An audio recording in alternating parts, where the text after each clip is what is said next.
Good Shepherd, fourth in the Angel of Death series, coming December 9th. Hi everyone, welcome to this week's episode of The Composition of Imagination. I am your host and author, Stevie Jo. This is the show where you get a unique behind-the-scenes look at Angel of Death and what kind of makes that world go round. You will notice today that I am sans book guardians. That's because today we are answering two key questions that you as a reader may have for me as the author. It's one, what the hell is this Angel of Death series you keep talking about? And two, why should I even care enough to read it? So let's just dive right in and answer question number one, that being, what the hell is the Angel of Death series? Well, to start off, it is a 22 book series that only has 3 released right now: In the Beginning, False Idols, and Veiled Commandments. The 4th installment comes out next month, in just under a month actually, December 9th. It's called The Good Shepherd. So this series is what I tell every reader. It's a slow burn. If you are really into character building, relationship building, you like to have that kind of stuff where the plot moves very quickly, especially each plot that is central to each book. They have they share an overarching theme where each book progresses toward that ultimate end goal, but each individual book has its own issue that needs a resolution by the end as well. So you get to move through time very quickly while still feeling like you're taking your time to get to know the characters and the settings and the situations. And that's really important to me as a reader and an author, that you can take the time to build the relationships with the characters. So one great example of why that matters is in last week's video about Meet the Guardians, Jason mentioned that his favorite character is now Elias. I gotta say, it's really grown on me, but I'm really digging Elias. Yeah? Because at first, he was like kind of the, shining armor dude. Yeah. I'll help and, do the right thing. And now we're starting to see what really makes him tick. And that is what I want for my readers, is for you to find that character that you enjoy watching them evolve or devolve. Maybe it's a character that you're enjoying hating and watching them go in a downward spiral. We know Tasha certainly has her least favorite. I don't like him. He's a douche. I have my least favorite. So we like following these people in their personality journey, in their, whatever kind of spiritual journey, or just their journey in general, the heroes type journey. We like following them, and that's what a good like a good slow burn series does, is helps build those character relationships. My own relationship with Skyler is drastically different now than whenever I first started writing, and I'm talking about when the inception of Skyler was a thing like 10 years or so ago. So it has definitely evolved in the way that I look at her or Cordelia or someone like that based on where they came from to who they are now. So that's one of the main reasons why Angel of Death is worth reading, because you have this world that is building and changing and growing with every new book. So it always gives you something to kind of look forward to. In terms of exactly what it is, let's just dive into a quick summary. That way you can see exactly what this series is about. The very first book, In the Beginning, introduces you right away to heaven. And it's got the pearl gates, the white angel wings, angels flying everywhere, all the atypical stuff you would anticipate seeing when you visualize heaven. My kingdom of heaven, for the purposes of Angel of Death, is different in that it's like a country with its own cities and its own angelic hierarchy. So there is an order of operations, and there are angels in power or in control versus other angels who just have more of the everyday tasks and things like that. Essentially, in Angel of Death, there are 3 realms: earth, heaven, and hell. They're at the total mercy of an unseen but powerful force in time and fate. No one can hope to control time. It is, when you read the books as we get further into the series, you'll see people kind of manipulate time a little bit, and it always fucks things up. You can't just mess with time. That's not how this works. So time is dangerous to mess with, and so it's looked at as untouchable by most angels and other people with magic who know how to manipulate it. Fate, on the other hand, can be manipulated to a point. So one particular angel in every, so many generations of angels is chosen by fate to be what is known as the wielder of fate. That just means that that particular angel will help fate make a decision for the future that reflects the best on all 3 realms. It's not necessarily always what we want. It's not necessarily going to be what's great for us and like a reward. It might be something really sad and painful, but the after effects of it is what the wielder of fate seeks to help control, is making sure that the effects of that event are positively impacting the 3 realms so that the balance is maintained and no one is having a higher power ratio than another realm. You will find as you read that not all these angels are the atypical angels. Many of them are quite fallible and have issues that need worked on. So that's why fate is having such a hard time filling that void of the wielder of fate. And this is unprecedented. There has never not been a wielder of fate in heaven. They found very early on, these higher power angels, that a wielder of fate operates best when they have the chance to be objective and not have someone subconsciously influencing them. If, the wielder of fate had a lover, then they would probably only want to do things that benefited them and their lover. And that can't always be helped. Essentially, the reason it's so important that there's a wielder of fate is the longer the 3 realms go without one, the greater the chance is that the 3 realms are no longer in perfect balance and that the scales will tip one way or the other. And it may not always be in heaven's favor. It may not always be in hell's favor.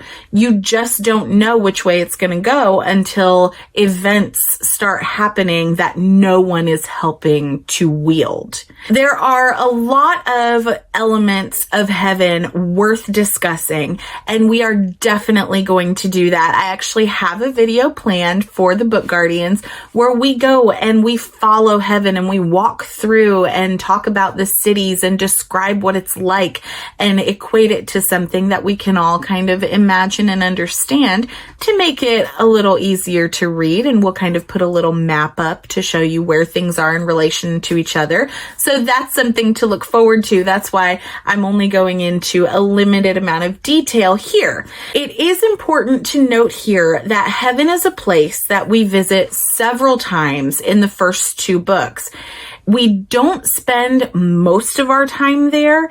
Instead, we go there just enough to get a feel for what's going on and the gravity of the situation of not having a wielder of fate. I promise heaven will have a larger role coming in the future, but I can't tell you any more than that. We just have to let that slow burn candle burn. That's a good segue as well into talking about the kingdom of hell. That actually just got introduced in Veiled Commandments.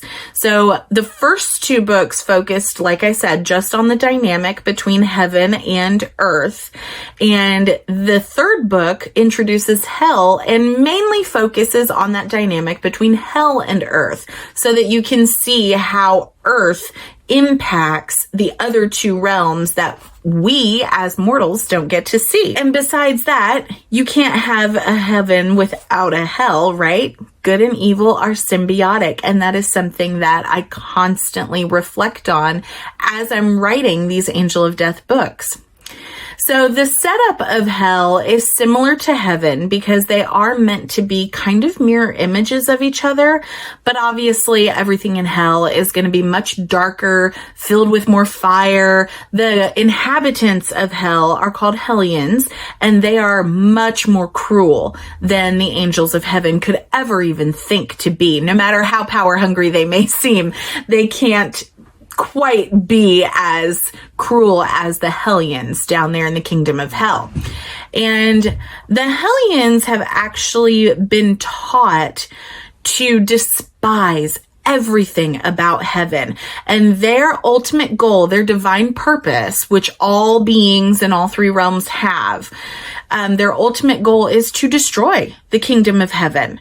The master of hell, named Lucian, has told his hellions that the best way to bring heaven down is to take mortal souls from them and bring them to hell, convert them to the damned and bring them into hell. It's both a strategic thing on Lucian's part because he has a treaty and a balance of power to maintain, but it also helps the hellions get out a lot of this power and aggression and cruelty and things that they otherwise would be pent up in not being able to do. So I thought it would be more interesting to start out like a hellion and just travel through the kingdom and see the cities and the actual creatures that live there. There's sycophant slayers, demons, and dark angels. I'm not going to go into a lot of detail on all of those, but I will say that the most important thing to note in the introduction of hell is just how violent and selfish they are. They live to claim these souls for themselves and take them back to wherever they're from and torture them by whatever means they see fit. And once they're done torturing them, they dispose of them however they see fit as well. And that could be just as cruel. The dark angels, I will briefly touch on because they are the most important residents of hell. They have the most freedom, which was a gift given to them by Master Lucian for their loyalty to him. They are not allowed to go up on earth. They are not allowed to try to have more power or match him in power, which is really hard for anybody to do anyway, because he has the unique position of knowing both light and dark magic, since he was once an angel of heaven and now he is the ruler of hell. So there are angels who aspire to be like him and to overthrow him, but we will get into those much later. The dark angels, they don't typically go around torturing souls like the rest of the hellions. Instead, they spend a lot of their time trying to combat the guardians of heaven for the most important souls on earth. The dark angels are much more fast and loose with life and how they do things just because of the less rigid rule of hell. But sometimes the stricter rule of heaven overcomes and, these souls get taken up to the pearl gates. So in Veiled Commandments, much like with the other books, we don't visit hell that much. We only go down there just to get a feel for what's going on and the gravity of the situation of, again, not having the wielder of fate. But I promise hell is going to play a much larger role in the future. So keep that candle burning. We'll move on now to the final realm of the three realms that we talk about in Angel of Death, and it's where we spend the most time. It's the earth realm.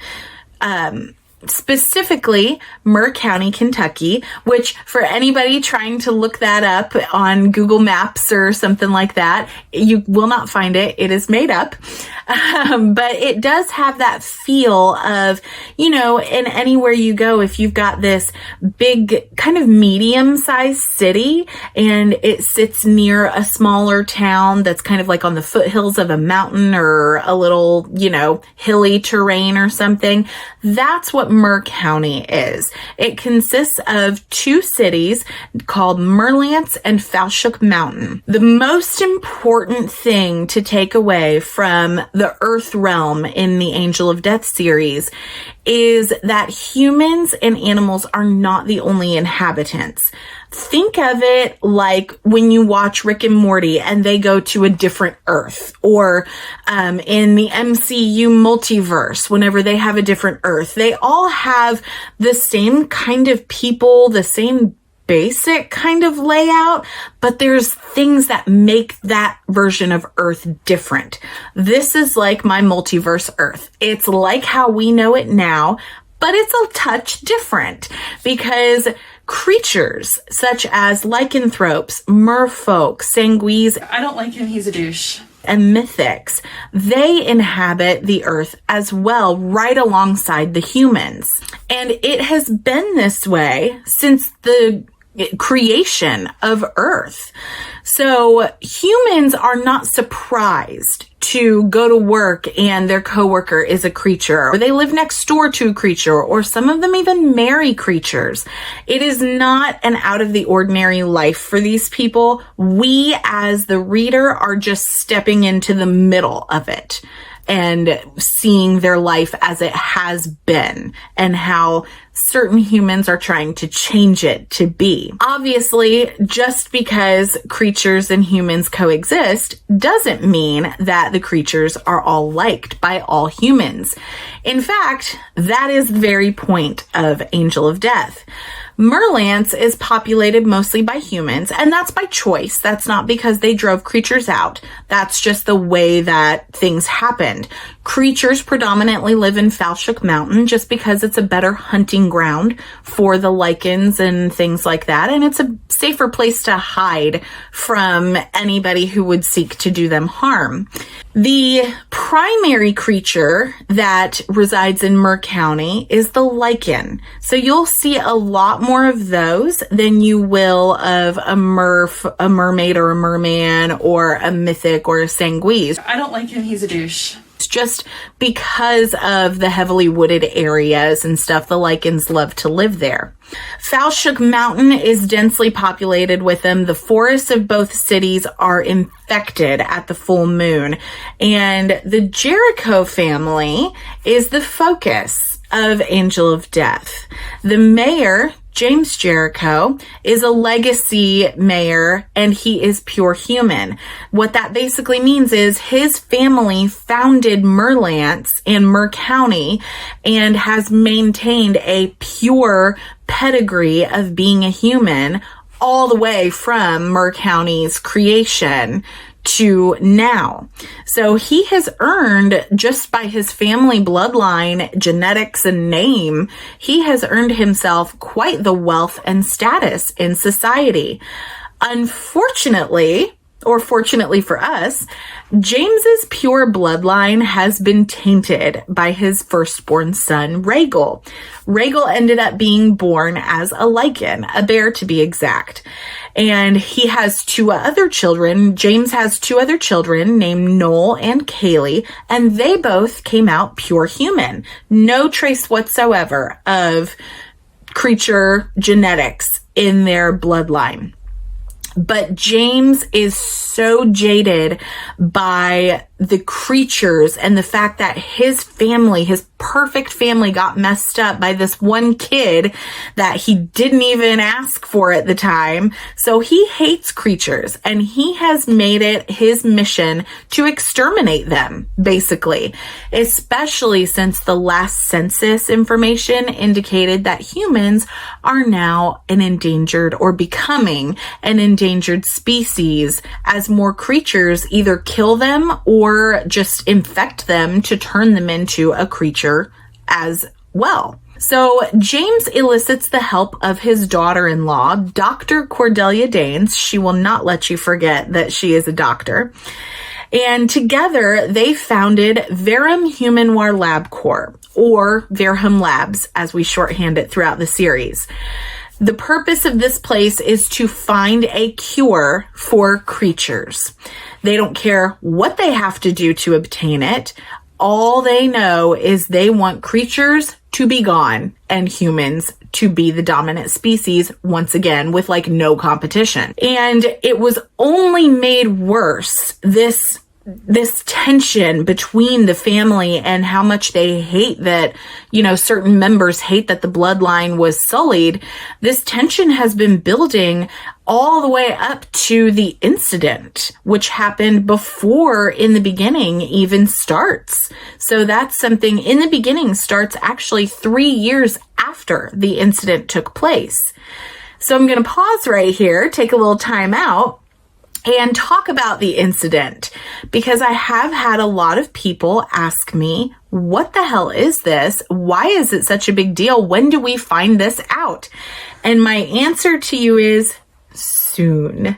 You will find out soon, sooner than you anticipate. Give it just a couple more books and you will be able to figure out exactly what the incident is and why it was so impactful on the family. Just know the incident was a very pivotal changing point for the whole Jericho family, and it actually caused our leading lady, Skyler, to bear the proverbial scarlet letter. She's basically got it tattooed on her forehead, and she is public enemy number 1 in the Jericho family's eyes. Well, most of them. So she ended up moving herself into Falshook Mountain after the incident happened, just so she can protect herself from the ridicule and constant mistreatment by her family. Skyler is what is known as a mythic. So we're going to touch on these just very briefly.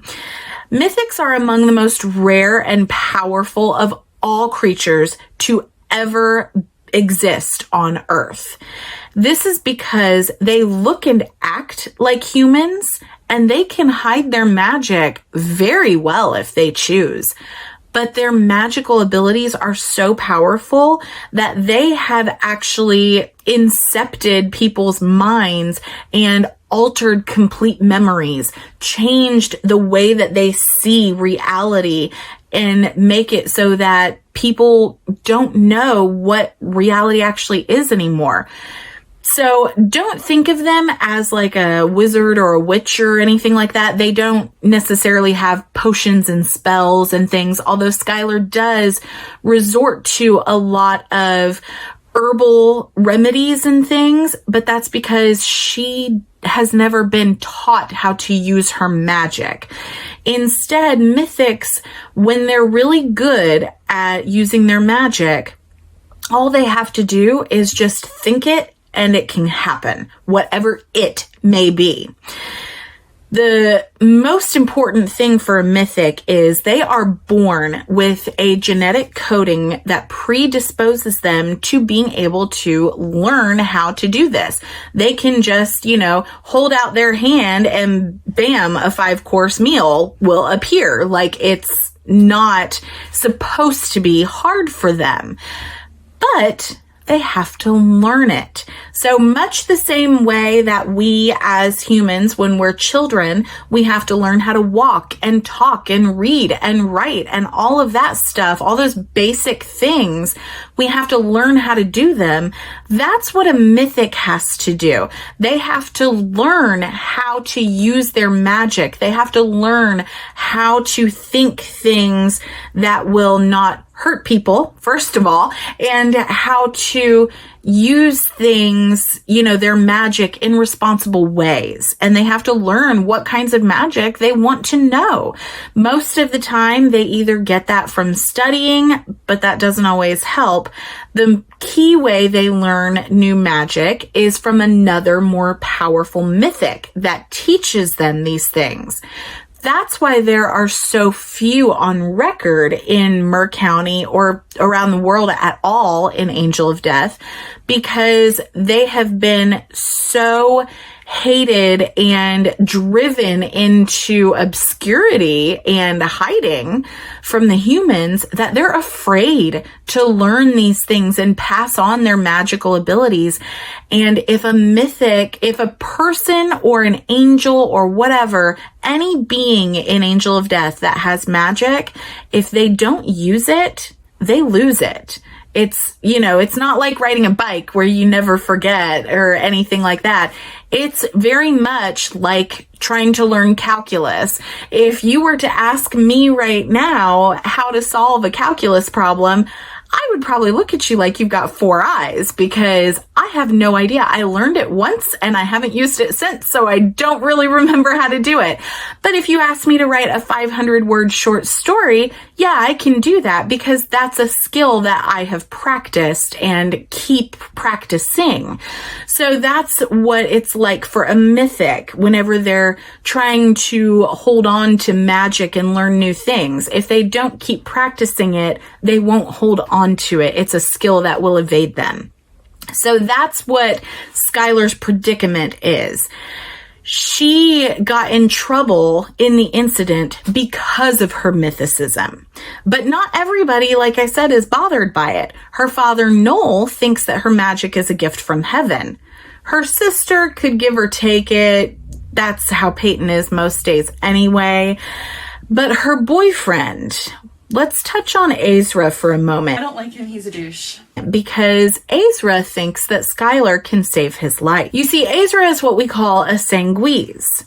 It's Latin for lifeblood, and they will spend their entire existence on the hunt for their one mate that they are destined to have. A sanguise, you can think of them as the less finicky cousin of a vampire. In the world of Angel of Death, vampires are extinct and have been for a very long time. They were driven to extinction by the sanguise because, unlike vampires, sanguise can go out in the sun. They can eat whatever food they want. They can see their reflection. They don't need to drink blood in order to survive and sustain themselves. Instead, the sanguise drinks blood because they like it and because it helps amplify their sexual experiences or drug experiences or whatever it is they may be doing. So vampires were driven to extinction by a more dominant species.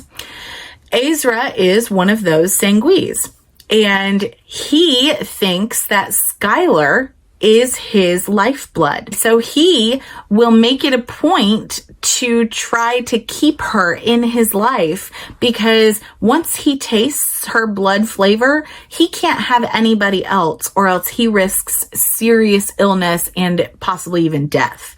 So he does not want that. Instead, he wants her to convert to be a sanguise with him so that they can share this eternal bliss together as he paints the picture.